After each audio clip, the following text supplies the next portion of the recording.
All right, everyone, welcome back to South Fulton's Southwest Art Center for our third and final millage rate hearing. Mr. Clerk, would you go ahead and call the roll?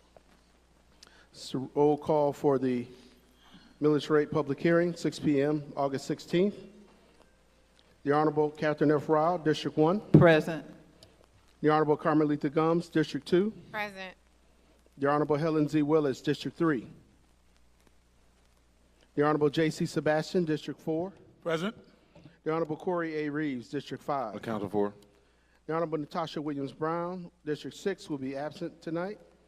And the Honorable Linda B. Pritchett, District 7. Here. And lastly, the Honorable Mayor Khalid. Present. Mr. Mayor, you have a quorum. All right, would you please sound the first item? First item is a millage rate presentation will be presented by Sharon D. Subadan, Interim City Manager. Thank you, Mr. Clerk. Mayor and Council, this is the third time we'll go through the same presentation, starting with, could you bring up the PowerPoint, please, Mr. Clerk? Starting with an overview of the property tax 101. The tax rate, the millage rate, is the tax rate that's applied to the assessed value of taxable property to calculate the amount of tax, property tax to be paid. The millage rate is usually stated as dollars per thousand. So for example, 1 mil is $1 per thousand of assessed value, and for our calculation purposes is stated in 3 decimal places, so 0.001 in the case of a $1 millage rate. The millage rate is established by the levying authority each year, which in our case is the tax commissioner. The assessed value of taxable property is determined by the tax assessor.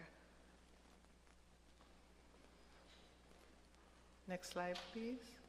The market value is the current estimated value which a property can be bought or sold. The assessed value is, in Georgia, 40% of the market value is what's used to determine the amount of the real property to be taxed. So in the case of a $100,000 piece of property, assessed value at 40% is $40,000. With a mill rate of 1 mil, that would be $40. Next slide. A homestead exemption, which is familiar to most owner-occupied properties, is a provision that reduces the amount of property taxes an owner-occupied dwelling owns. Exemptions are established by state law and voted on the citizens as well as city, county, and school district. While all homeowners in the city of South Fulton may qualify for a basic home exemption, that home exemption is $30,000. It's a flat rate. Next slide, please. That doesn't matter how much your house is worth, your assessed value. Everybody gets the same $30,000 exemption, regardless of the value of your home. But there are additional exemptions that we provide in the city that are available for seniors, for people with medical disabilities, for veterans, their surviving spouses. Next slide. Exemptions are also available for spouses of peace officers killed in the line of duty. These exemptions do have to be applied for through the Fulton County Tax Assessor's Office. So in the city of South Fulton, here's a list of the many different properties and the types of exemptions in the 2023 Tax Digest. So you'll see that there are 23,517 properties that qualify for exemptions in different types. And the amount of the value of the property under those exemptions is $2.522958,535. So $2.5 billion in assessed value. The value of the exemptions is $32 million to the 23,000 properties, potentially households. The following is a list, which I know is a little hard to read, but this PowerPoint is available on the website, but it provides a bit of an explanation of what the types of exemptions are. Most of them are focused on seniors and those who have the opportunity to apply for those exemptions. Next slide. And this table describes the different types of ad valorem tax. So oftentimes people talk about the general fund and ad valorem tax. This is the tax that's assessed through the tax commissioner and the tax assessor. Real property is $6 billion, personal property 1.2, motor vehicles, and so on. Our total gross tax digest for 2023 is $7.3 billion. That's the assessed value of all property. I want to be clear that this is not just residential property. This is all commercial property as well, and other property in the items listed above. Less the exemptions of $2.5 billion that we discussed earlier, our net digest is $4.8 billion. Next slide. And so, turning a corner to the tax rate comparison, our current millage rate is 12.899. My recommendation is to keep the millage rate flat at 12.899. In Georgia, anytime there is an increase in the assessed value, if we keep the millage rate the same, it will result in a net increase. If there's a decrease in the assessed value, if we keep the millage rate the same, we'll have a decrease in net value. Whenever there's an increase in net value, we have to advertise it as a property tax increase and share with the public the difference between the original 12.899 and what's called the rollback rate. Rollback rate is simply what the rate would be if we collected the same amount of taxes this year as we did last year. So the difference between the rollback rate and the millage rate of 12.899 is 1.46. That is applied against our net digest of $4.8 billion. The dollar value of the rollback is $7 million. That does not include any appeals and or any under collections. This assumes everybody paid at 100%, which we know does not happen. And so again, in Georgia law prescribes how we advertise the property tax and millage rate rollback, and and in it we describe the difference between the existing millage rate and the rollback rate, and we do it based on a home worth $175,000. And so on the left side of the screen, it is the rollback rate at, with a reduction of the 40%. The local exemption for property owner-occupied property is $30,000, reducing it to 40. 40 times the millage rate, the rollback rate, results in city property taxes of $457.56. On the right-hand side, the same calculation is done if the millage rate remains the same. For city property tax of $515, the difference being $58.40. And so I also want to take a pause and make sure everybody understands that this is only city taxes. City taxes is the smallest part of the tax bill. On your tax bill, if you live in Fulton County, you'll have county taxes and school board taxes, as well as city taxes. City taxes are generally the smallest part of the tax bill. And so the next slide, we look at property, which is the average value of property in the city of South Fulton at $320,000. In this example, we added 2 other exemptions. And again, exemptions are available to those who qualify and have to be applied for. So in this instance, we added 2 exemptions at $10,000 apiece for seniors. And the difference between the property owed and the rollback rate is $113.88. If we did not include those two $10 exemptions, it would be $143.08 between the existing rate and the rollback rate. And so the millage rate is not being increased.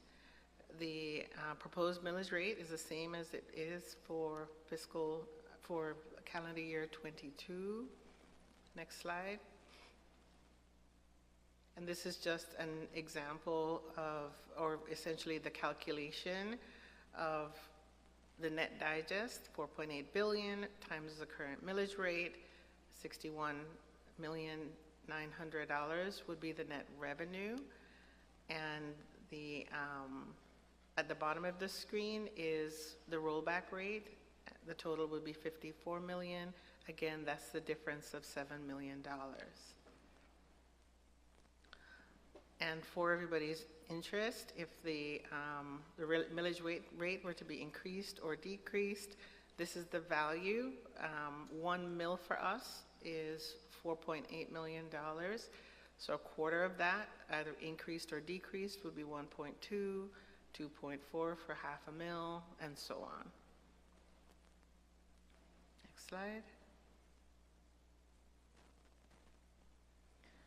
And so again, this is with half a mil being, this is what it would be essentially provided for, on the left, a property that is, this is the saving or the increase if we stay with the existing millage rate for a household at fair market value of $175,000, and for those who do not have an exemption because they are not living in the property, so for example, rental property, the rollback rate would be 102.20.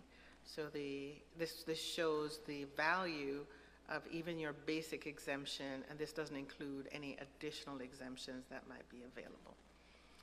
And with that, Mr. Mayor and Council, I'm subject to your questions.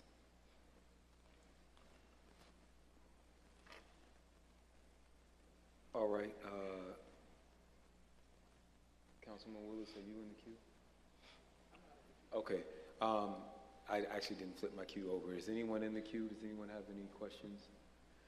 All right, seeing and hearing none, we will move ahead to one of my favorite parts of the program, that is hearing from our citizens. Mr. Adams, do we have any people who have signed public comment cards? Yes, sir, Mr. Mayor and Council. We did receive 4 comment cards this evening. We also just received a written comment from David Hartwell in District 1, which will be included as part of the record. All right, so if you filled out those cards or if you have comments, just please come down to either of these mics on either side. Thank you. As I call your name, please approach one of the 2 microphones at the end of the stage and state your name, your address, and the council district which you reside in, and you will have 2 minutes to make your comment. The speakers for tonight that have submitted cards: Pamela Harris, Jill Johnson, James Reese, and Connie Robinson. Would you come in that order, please?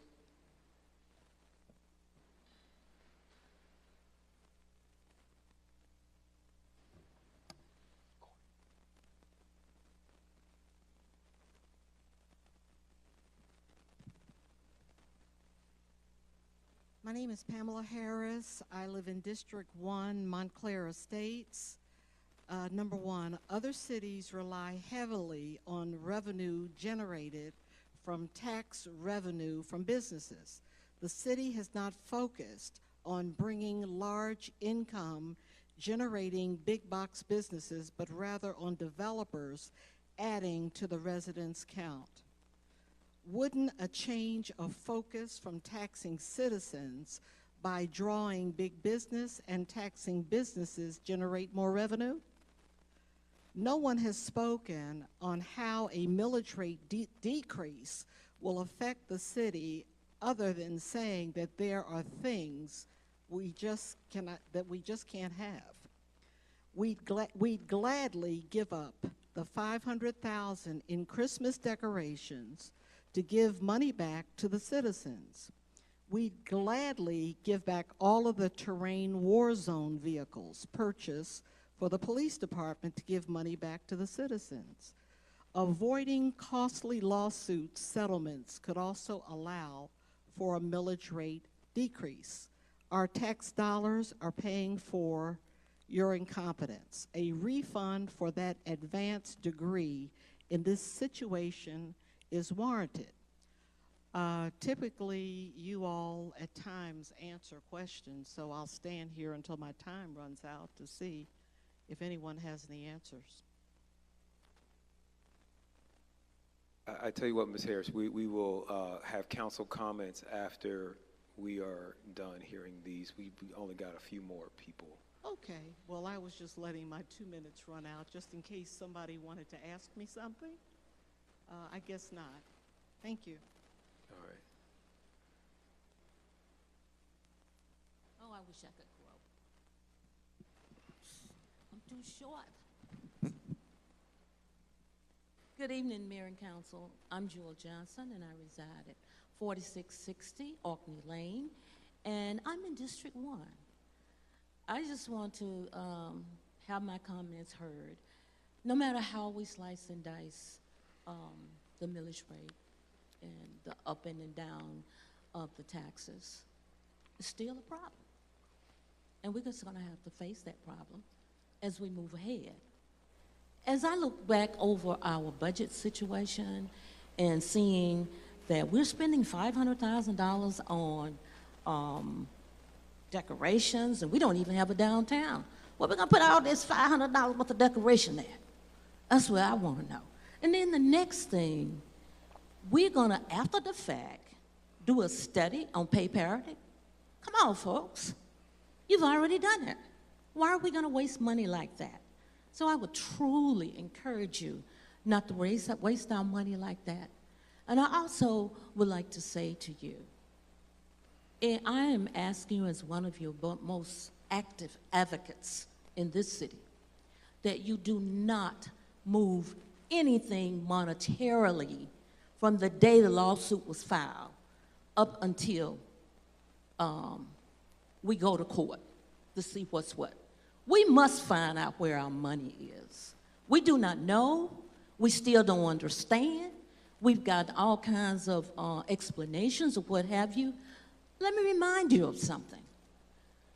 The finance guy that was here, that did the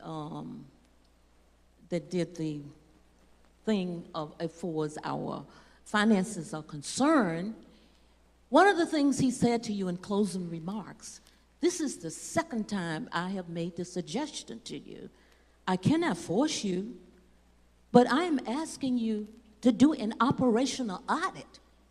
Because an operational audit, folks, is going to lead us where we need to be. So I'm saying before you do anything, don't touch the money until we go through the courts. Thank you so much. Thank you, Mr. James Reese and Connie Robinson. Good afternoon, ladies and gentlemen. My name is James Reese. I live at 4040 West Stubbs Road, District 4. I've written each of you an email explaining my stance on not raising the not raising the millage rate, but freezing the millage rate at its current rate. That $7 million difference could be detrimental to a lot of people in our community.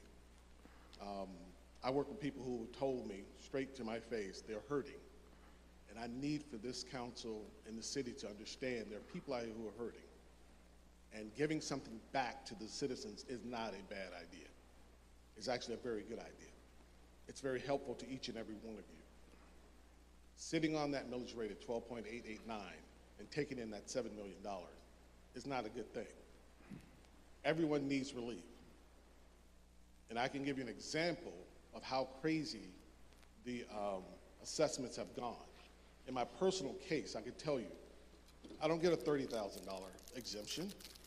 I get a $155,000 exemption because of the 3% CPI. That's how crazy the assessments have gone.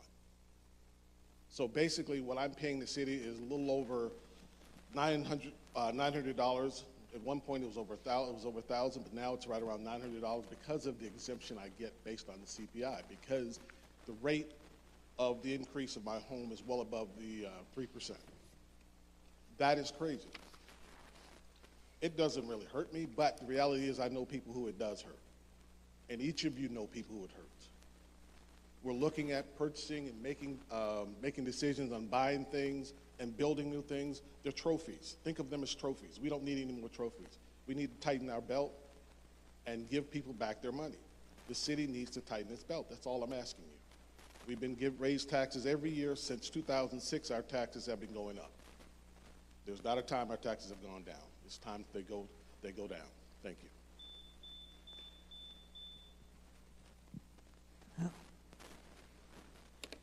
Good evening. Connie Robinson, 2805 Palmview Court, District 2. On behalf of myself and the City of South Fulton HOAs and Neighborhood Advocacy Group. Once again, I'm back to speak on behalf of the millage rate, which we are requesting that it is rolled back, simply because everyone seems to be getting what they want as it relates to our current budget, except for the citizens. You all sitting up there, you all have given yourself a pay raise. We also see where you're looking to give, I guess, lower level employees, bring their minimum wage up to $20 an hour. But we didn't say anything about which employees, like what were their job duties or their job titles, like how are you determining which employees would actually be impacted and get this particular increase? Where are the numbers to support that? Also, you get subsidies to Wolf Creek, but you're asking for canopies over the VIP. I think it was to the tune of $200,000. Do we really need that? How few people will benefit from canopies in Wolf Creek that we don't even own? Okay, then also holiday decor to the tune of $500,000. Where did that number come from? How did y'all determine $500,000 was needed for holiday decor and where? As it was stated earlier, we don't have a downtown or any area like many other municipalities where they decorate, you know, their city downtown or whatever the case might be. So where were you all planning to do this decorations, and how would it be dispersed throughout the districts? Because we already know that the districts are being operated as many cities, and you all are pretty much doing your own thing as it relates to your districts. So that's something else that could go away. And then I saw something about large trash receptacles for the city. When here we are, the homeowners, we were only given one little mini trash receptacle, and these are 4 and 5 and 6 bedroom homes with 2 and 3 car garages. How did y'all really think that we would be able to just utilize and suffice with one trash receptacle when y'all did that contract? That was just totally unreasonable. But my time is up, and I do have more to say. Thank you.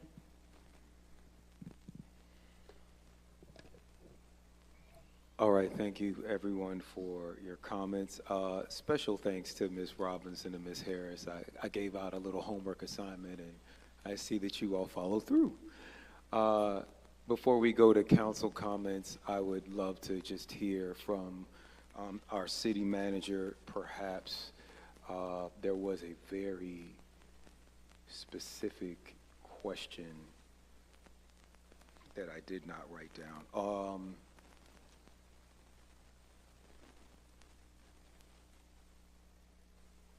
Then it was about the minimum wage increase. There was a question about who were the people whose wages would be going up. Can you just speak briefly to that, and anything else, any other comments you want to make? Sure. We identified employees whose job classification was less than $17 an hour to start, and we had about 148 employees in that situation. And we also had 54 vacancies for those positions. Those are generally our entry-level positions. Those are custodians. Those are our parks workers. Those are the individuals who keep our right-of-ways clean and work on our vehicles. So those individuals were identified, those positions were identified, and the calculation was made. We did have a list, and we can provide the classifications that are impacted and affected. But that calculation was very specific and done by our HR department.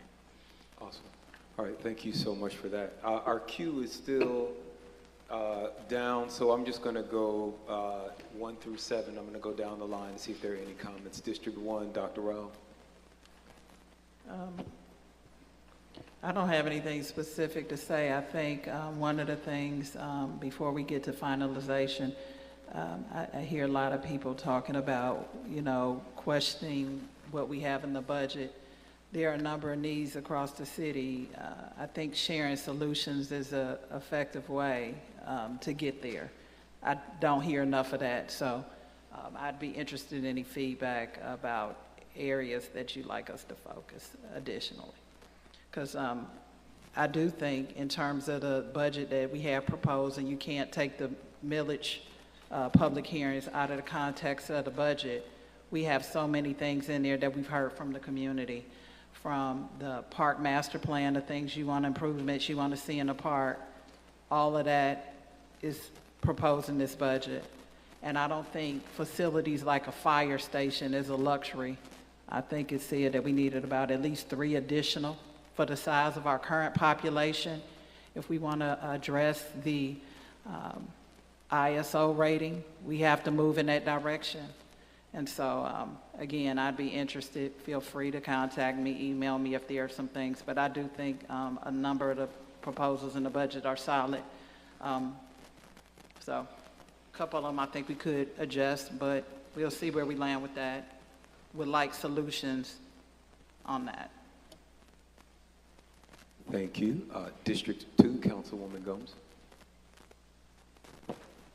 I really don't have too many comments. I've also studied the budget, and my first comment still stands. I think that our current city manager did an excellent job addressing the needs of the residents from what we've heard that they want to see. I do understand that a lot of people are looking for, a break. Citizens, feel that they need a rollback. And again, we've shared about Fulton County going through the same initiative where they roll back the millage rate and then turn around and have to raise it again. I think that this is a difficult time that we all are living in, but there are also still things that as a young city that we are trying to accomplish. And I think that if we continue, I think this budget is solid. I think there are some tweaks that can be made, but I also think that we're moving in a better direction. I think the city manager has also done a really good job on really putting a hammer down on excessively spending, or how can we say it, but, just being a little bit more frugal in what we're actually putting our programs and things that are happening within the city. So I have to, really support her in that, and I hear what the citizens are saying, but you've also emailed me and told me what you want to see. So it's kind of a balance of where we're landing. And I just wish that, we continue to have more education about this budget. I don't feel like it's rushed. I think we've kind of been through this process and exercise for the past 6 years. And this is probably the best that I've seen it in the past 6 years.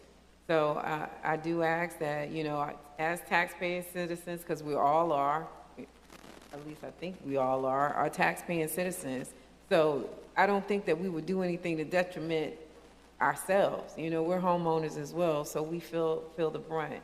So I do ask that we continue to really work together as a community to try to support, the things that we want to see and the things that we don't want to see. And that's pretty much it. And I hope that we'll continue this exercise and make the tweaks that are being requested and needed. But I do support where we are right now with the budget. Thank you. District 3, Councilwoman Gomes. I'm sorry, Councilwoman Willis. Thank you for recognizing me. I want to thank all of the homeowners for coming out and engaging. And I want to thank the homeowners that are watching us virtually and sending me emails. I appreciate all of your comments. I think Councilmember Gomes made a very valid statement. Most of us up here have homes. And I would even venture to say most of us up here have had homes in this city for over a decade. I would even venture to say, you know, my family has been in this city since 1977. Our son is buying a home here in South Fulton. We all pay taxes, so we are impacted too. And if I have to forego getting $58 back in my household to ensure that we're on a trajectory to building a fire training station to help lower our ISO rating. We have fire stations that still need to be rehabbed. We have fire stations that need to be bulldozed. We have a police headquarters that need to be purchased and built out on a quarter that has the highest crime rate, that we are constantly trying to look for ways to curb. We have a court, a municipal court, that we have to build. Our municipal court is currently operated out of our parks. And then we have a city hall. None of those things are trophy items. Those are necessities that we need for a major city of our size, 115,000 residents. As far as us increasing the millage rate year after year, is not true. Ms. Subadan has provided a millage rate 5 years going back.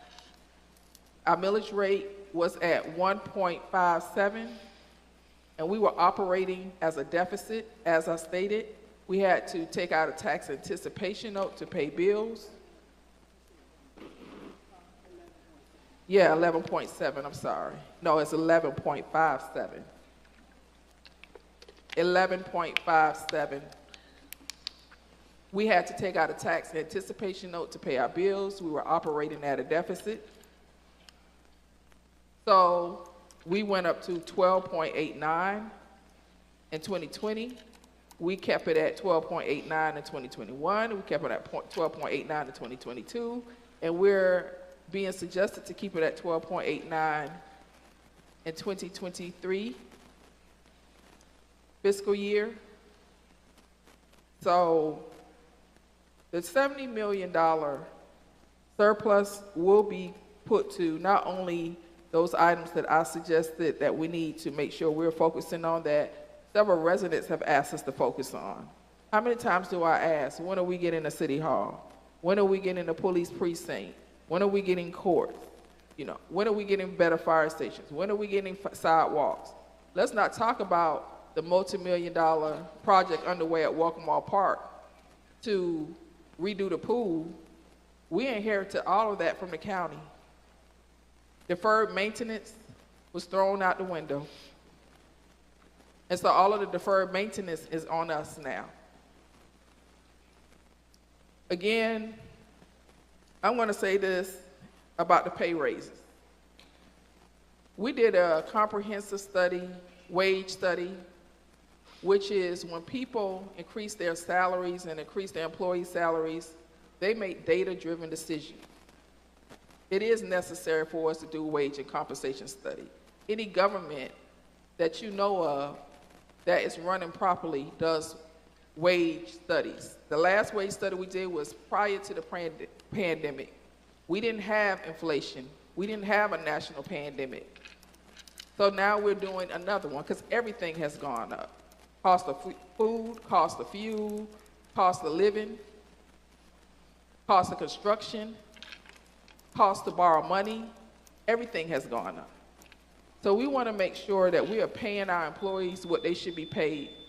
I'll come back, Mayor, if you don't. I was about to finish up, but Go ahead, We finish want to up. make sure that we are paying our employees what they're supposed to be paid and they're competitive.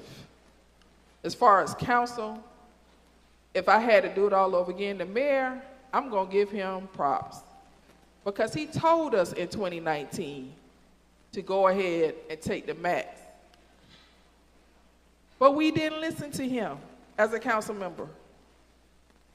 We said, no, we're going to take an incremental increase. He even, he went to the extreme to prove why we needed to take, and these are not livable wages. I don't know why people thinking that we want to sit up here and live, $37 is not livable wages. $27,000 is not livable wages. But the mayor tried to tell us in 2019, go ahead and take whatever the wage and compensation called for, and we did not do it. And I'm sorry, Mayor. I apologize. I'm going to tell you I apologize for that. Because now we are here, and we took an incremental increase thinking that we were trying to be fiscally responsible and not take the max. We're going to be careful. And now we're trying to take the other incremental increase, and we're getting all kinds of backlash. So I wish we had done what he suggested in 2019, and we wouldn't be here.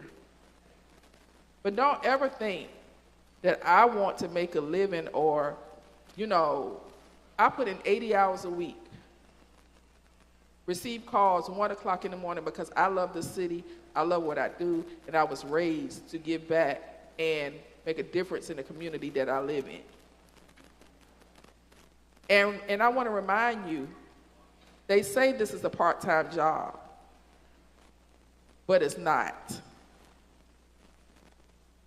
And most of the residents in District 3 would tell you, Councilwoman Willis is responsive, he's going to answer that phone, and they're going to get my bi-weekly newsletters, and I'm coming if it's necessary for me to come. So I'm going to yield. Thank you, Mayor. And thank you, Ms. Subadan. This is the most organized millage hearing, budget hearing that I've ever experienced in the 6 years. I really understand where the money is, and I'm looking forward to the residents who need to know where the money is, showing them. And I am equipped to show them based on the information that you have provided to us. Thank you. Thank you. District 4, Councilman Sebastian. Thank you, Mr. Mayor. Mr. Clerk, can you set the clock for 15 minutes, please? All right. No, I'm kidding. Look, thank you, Madam City Manager, for sending the document over with the 5-year history that was advertised to the public. And I know we are focusing on this millage rate thing, but as I said a couple of days ago, part of our responsibility is to make sure every citizen is educated as much as possible on this process so that you can help us to make an informed decision. So, I'm going to take part of my time to read part of that document in case you guys haven't seen it. This is from our city about these millage rate hearing. And here's the title of the document: Notice of Property Tax Increase. Again, the title of the document is Notice of Property Tax Increase. First paragraph says, the City of South Fulton Mayor and Council has tentatively adopted a 2023 millage rate which will require an increase in property taxes of 12.76%. Again, the 12.899 rate is an increase of 12.76%. Goes on to say, this tentative increase will result in a millage rate of 12.89 mils, an increase of 1.46 mils. That's the rollback rate Madam City Manager talked about. So I do have a question for Madam City Manager, if I may. Why is it necessary? You mentioned it in your presentation. Why is it necessary for this document to be published with this language of a tax increase? Sure, this is always a real challenge because this language is dictated by the state of Georgia, and every municipality has to advertise it the exact same way. Even though we're not shifting the millage rate, as I explained, the rollback rate anticipates what the rate would be if you did not collect any additional net revenue year over year. So basically, if we were collecting what we collected last year and no more, then that would be the rollback rate. Okay. It is very confusing to the public. We have lobbied, and just about every city has lobbied to get the language to be more clear, to be more consistent with what is actually happening on the ground, but we have not been successful. The state requires us to advertise it this way, and I do think it is misleading and confusing, but we're required, so we're following the requirement. So even though we're leaving the rate the same, we're collecting more because of, is it the value increase of the properties? It is correct. And Okay. it is commercial as well as residential properties. A large percentage of our tax base is commercial property. Thank you. So after we adopt this $206 million budget, what would be our reserves? What would be our reserves? Reserves. We estimate our reserves are right at about 70 million. In the budget, I included $23 million reduction of the reserve to fund capital and one-time items. The remainder, which is about 48 million, would allow us to have 4.5 months of operating capital in case we ever had an emergency. And that's consistent with your financial policies. Okay, thank you. So 48 million is left, and out of that 48 million, it will put us in dire strait to give the public back $2.4 million at even a 0.5 rollback rate, because we're collecting more money. Again, I know everything we have to do, and really and truly, if the list that was called just now, if a small rollback of even 0.5 mil would prevent us from doing that, then that in itself is a problem. So again, we've heard the citizens, right? I don't think one person have come to these mics, as few as there have been, and some repeat ones, that have said, yeah, raise my taxes, I don't keep the money, right? I haven't heard it yet. But again, we raised the millage rate, as can be seen from the history, from 11,579 in 2020, we raised it to 12.899, and the values have continued to increase. So we are paying more taxes out of our pockets. So call it whatever you want, however you want to spend it, we are paying more. And my humble opinion is, as one of the residents says, everybody's getting something, so give the public back a little something too. That's all. And that's probably the last I will speak on this topic. Thank you all. Thank you, Councilman Sebastian. District 5, Councilman Reeves. Thank you, sir. I'll just keep it real simple. If the millage rate stay the same, so should our salaries.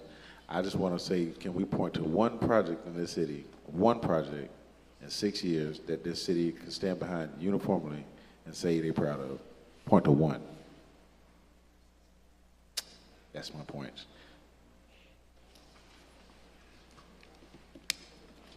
District 7, Councilwoman Pritchett. Thank you for recognizing me, Mr. Mayor. I want to reemphasize what Madam Subadan has stated, which is that city taxes are the smallest part of your tax bill. The tax bill, a tax assessment that I examined shows that Fulton County schools have increased their millage rate Fulton County has increased their millage rate. We are suggesting to keep our millage rate the same. We understand that the reason that the taxes will go up is because property values have gone up. I remember back in 2008 when my home, which was purchased at $172,000, had a value of $99,000. And a lot of people were underwater. A lot of people could not sell their homes and had to they were in a shortfall. And over time, now we're out of that shortfall, and now we seem to be in an excess where people who have sold their homes are seeing a lot of capital gains or seeing a lot of profit. A lot of people are coming to South Fulton and purchasing new homes. We have a lot of new development. That's what a lot of people wanted to see as a new city for us to experience growth.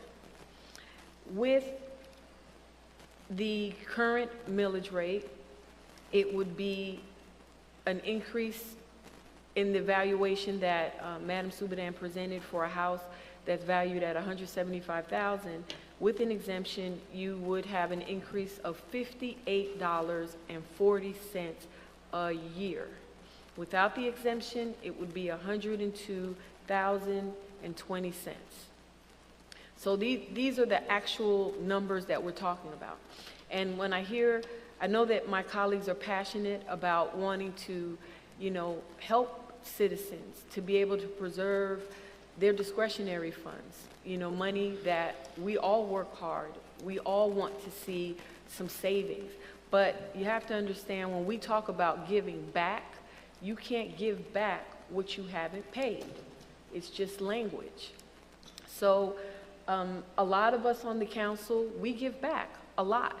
I personally, every week, deliver over 300 pounds of food to residents that are suffering food insecurity. A lot of the food that we deliver is way in excess of $58 to that particular recipient. We are also examining here some of the homestead exemptions that we explained. I had a town hall meeting with the tax assessor's office so that people can understand how their homes were the value was being assessed. And for those people who felt that they should file an appeal, that they can properly do so in a timely manner. So we put on a lot of events. We put out a lot of information to make sure that residents are informed in ways that they can save money on their taxes, that they can know what to do from the right source. And also, additionally, when we speak of growth, I know in District 7, we've experienced a lot of growth. We have the public safety complex that's coming. We have a fire station that's coming. These are properties that have already been purchased. District 7 has no parks. When we talk about our youth and even our seniors that want a place to walk, that want a place to congregate, a place to play, a place to be out in nature, we have to pay for that. When I look at also larger cities like Alpharetta that has Avalon, looking at Peachtree City and how they've expanded from the time that they've grown. They do these things because they invest, and the investment is through tax dollars.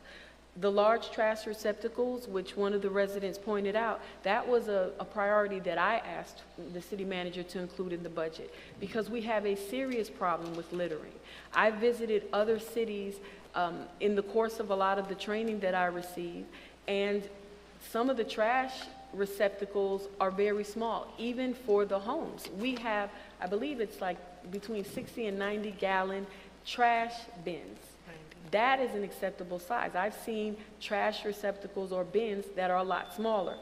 But the trash receptacles that I'm talking about are the ones that need to be at intersections. Because earlier this year, I asked our Public Works Director, Mr. Valenzuela, how much would it cost to get additional people to pick up trash in the right-of-way? And for 4 to 6 people, it's approximately $200,000. So imagine us paying $200,000 because we cannot police ourselves and cannot encourage our children to not litter, encourage people that visit our city to stop throwing trash on the street. We've purchased equipment like a street sweeper, 2 street sweepers that have done a great job at clearing out a lot of the debris in the road. Also, to the issue of Christmas decor. When you go to Avalon, you see the city lit up. When you go to Sandy Springs, when you go to Roswell, when you go to Buckhead, it looks festive. It looks like people take pride and invest in our city.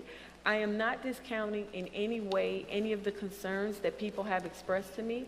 I've received actually more commentary on the positive about people being glad to be able to invest in their city, especially us being a highly minority city, highly minority populated city.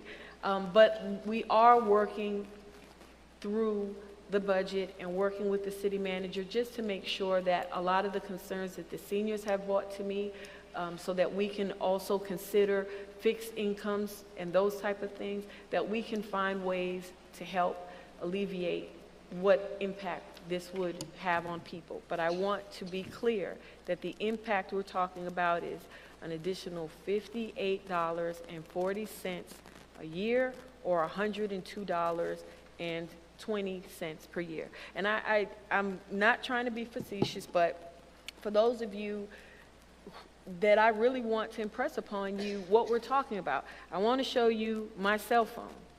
You might not see it from a distance, but this is an iPhone 8. And we're up to like 14 or something to that effect. 15. Well, 15. I won't get there anytime soon because it's based on what our priorities are. Having the latest technology for cell phones is not my priority, but investing in our city and our infrastructure and our equipment and our personnel, that's what I do consider a priority. So we are taking everything into consideration. I believe that this is reasonable. I believe that this is feasible. And actually, we're acting prudently in comparison to some of the other government agencies that you will find on your tax bill. And I thank you for your attention. I thank everyone that has come out to this meeting, because you all are the people who are most interested. And for those who are at home watching on the internet, I appreciate you tuning in as well. And I yield. All right, thank you. Thank you. And I stand corrected. We are on the 14. The 15 comes out next month. But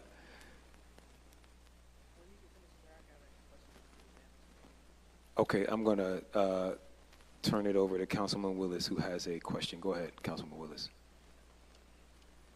City manager, what I did do during the break is call a few cities within region to ask them about their exemptions.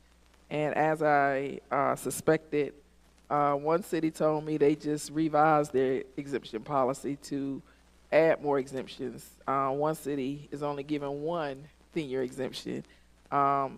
I guess I want to ask if we could probably in our next retreat have our finance advisor talk to us about maybe looking at our exemptions and grandfathering the residents that are currently receiving exemptions in, but any new residents, how would that impact us to look at not taking away all of the exemptions, but maybe looking at not offering so many exemptions? Because when we transition over from the county has a huge budget. You know, they have a lot more funds that we get on a municipal level and they can afford they could have afforded all of those exemptions. But, you know, in hindsight, we transition a lot of the practices from the county that may not be conducive to the way that we do business on a municipal level. So I don't want to take away exemptions from people who are already here. I want to look at what can we do to maybe looking at revising some of these exemptions for new residents to put us, and look at what other cities are doing to put us more in alignment with other cities. Because see, they can afford to have lower millage rates because they're not exempting so much of their property taxes. And if we're not exempting so much going forward, maybe we can be in the same financial position.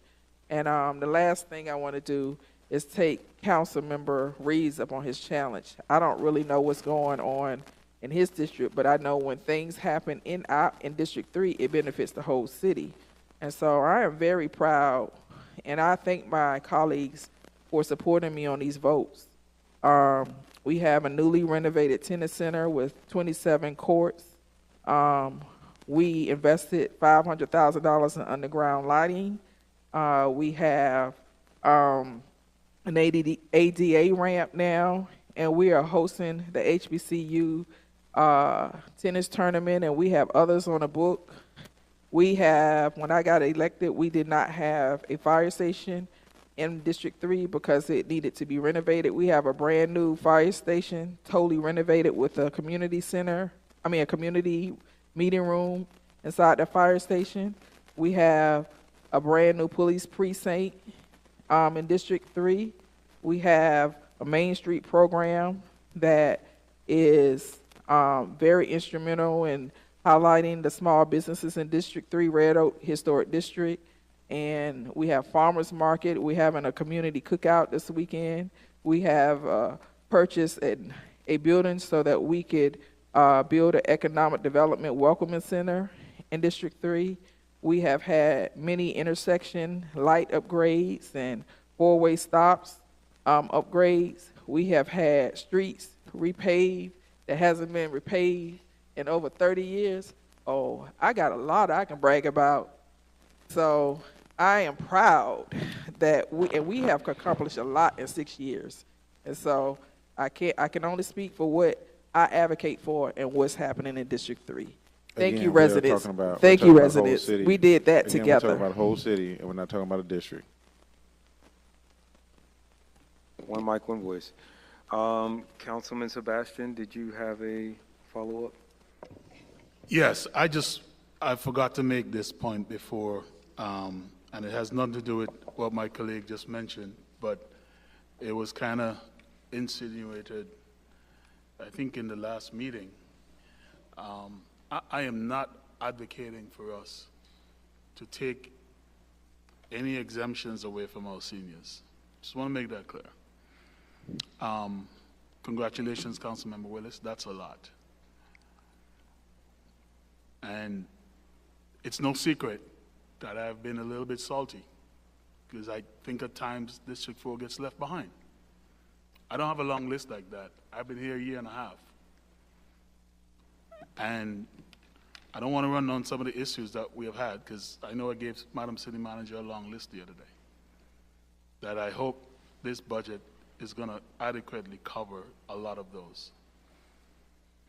I do have one question to ask because I think I asked this in our last council meeting, and if not today, I would really love for us to focus on this because getting revenue and having a use for the money that we are collecting, whether we use the same millage rate or not, is one thing. But in my mind, focusing on the efficiencies of our city and finding ways to maximize the revenue that we have on the street that we're not collecting. I would really love to hear us expound a little bit more on what maximizing collecting that revenue from off of the street would look like. Because we all know that there are people who are living here who should be paying more and their fair share, who are not. So I would love for us to get some sense of what that would look like for the next budget year, given that looks like we're going to approve a $206 million budget. Madam City Manager? So again, I'm not expecting you to answer it now, but by Tuesday night, if we could focus a little bit on how we're going to maximize collecting revenue, that would be great. Thank you. Yeah, we don't actually do the revenue collection. The tax commissioner does, and They have historically a very high tax collection rate, and so we don't have a role in the tax collection process. I don't, Other revenue, we can, am I like not answering the question? I'm sorry. I was gonna say, that's not really what I was. Oh, I'm really sorry. I I'm focusing misunderstood. on things like business license. Right, and the things we have control. yeah, so we have, and in our budget, so recognize that looking at our total budget, about 38% is ad valorem tax. And so we have already estimated increases in other areas based on improved collections of business licenses, for example. And there are some structural things that we intend to do to make sure that we don't leave funding that is owed to the city uncollected. So we have already made some strides in that area. Dr. Rowe? Thank you. One of the things that I know, perhaps there's an opportunity to look at some of those council priorities. I will say, as the rate relates to holiday lights, I think we could maybe look at that. That's just my opinion. And I know one of the things we've heard across the city, I know we've heard it out of Westlake and some of those other areas in terms of the need for more aquatics across our city. Maybe we can look at some of those things, shoring it up, just a suggestion. I hope my colleagues, well, maybe we can talk and discuss this, try to see if we can look at some of those other areas. Because I know they were also very dependent on Welcome Mall and not available. So looking at spreading them out across the city. So that's just a suggestion. Okay. All right. Anyone else? All right.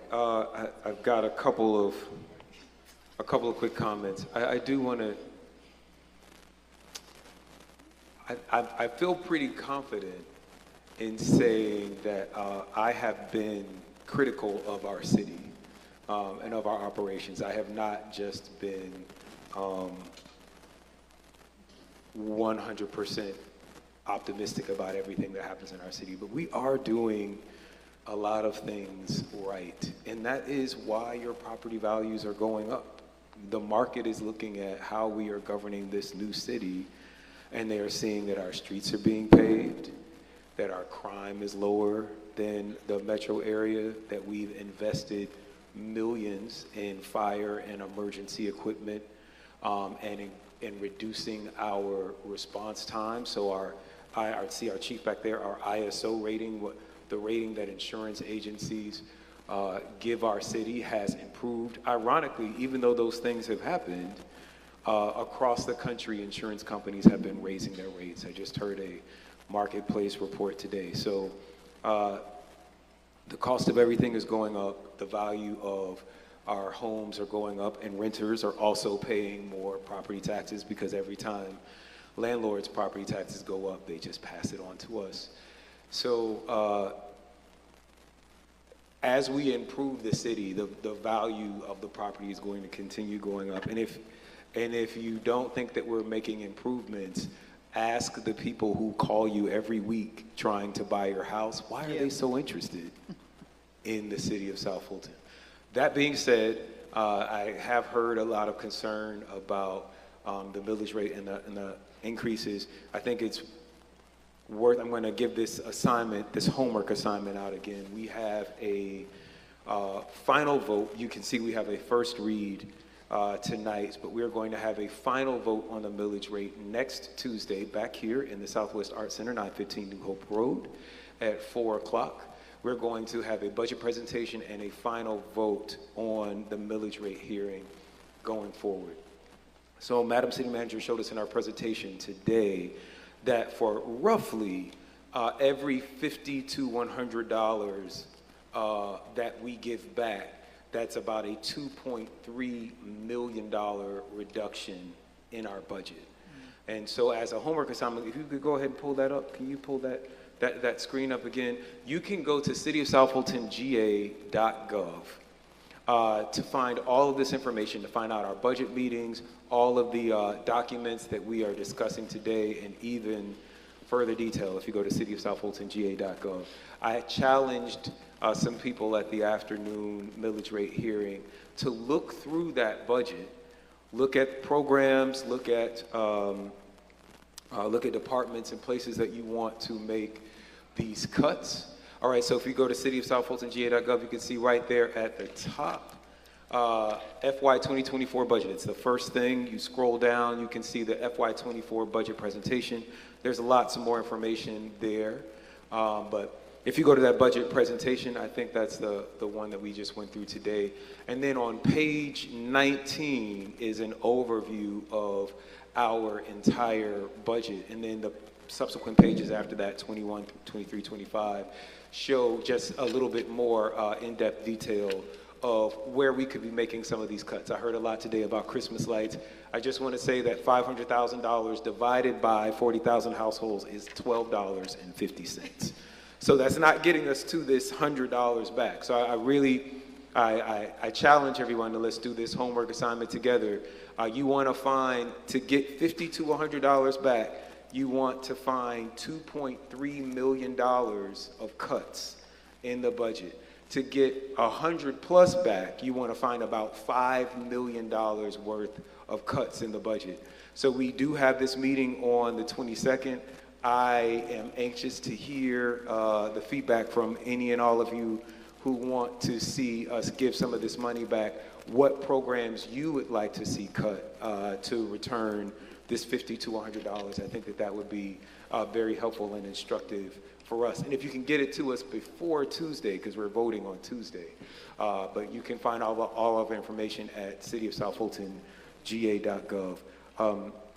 Lastly, I do want to just take a point of personal privilege. I'm sure that she is not watching the meeting, but our thoughts and prayers are with the Grammy Award-winning artist, Jasmine Sullivan. She was performing this Friday at Wolf Creek Amphitheater, but her mom died from breast cancer this week. And as someone whose mom also died from breast cancer, I just want to say to you, Ms. Sullivan, that our thoughts and prayers are with you. I understand that Marsha Ambrosius is going to be replacing her at Wolf Creek, so we're still going to have an amazing Funk Fest. But again, my thoughts and prayers are with the Sullivan family and all of those who have lost loved ones to breast cancer. And with that, I will entertain a motion to go into executive session or adjourn. Or adjourn. I move that Mr. we Mayor. adjourn. Mr. Mayor, I'm sorry, I need the sound, the first read. Oh, okay, I'm sorry. So this is sounding item 3 on the printed agenda. It's the first read of an ordinance adopting the recommended millage rate of 12.899. This is the first reading, and the second reading will be Tuesday at the August 22nd regular council meeting. All right. It's been sounded. Any questions, comments, concerns? All right. I move to adjourn. All right. We have a motion and a second to adjourn. Any discussion? Seeing and hearing none, let's just take a vote by show of hands. Mr. Mayor, sorry, I have a subsequent motion. Okay. I move that we go into executive session For, personal real estate and litigation. okay. We have a subsequent motion for personnel litigation and real estate. Do we have a second? Second. Okay. It's been properly moved and seconded. All right, let's vote on the substitute motion to go into executive session. We'll do that. Go ahead and call the vote, Mr. Clerk. It's roll call vote. Councilmember Rao? No. Councilmember Gums? No. Councilmember Willis? No. Councilmember Sebastian? Yes. Councilmember Reeves? Aye. Councilmember Pritchett? No. Okay, that substitute motion fails for lack of 4 votes.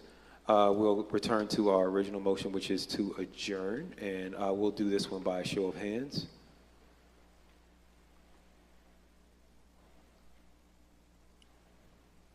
I record 4 votes to adjourn.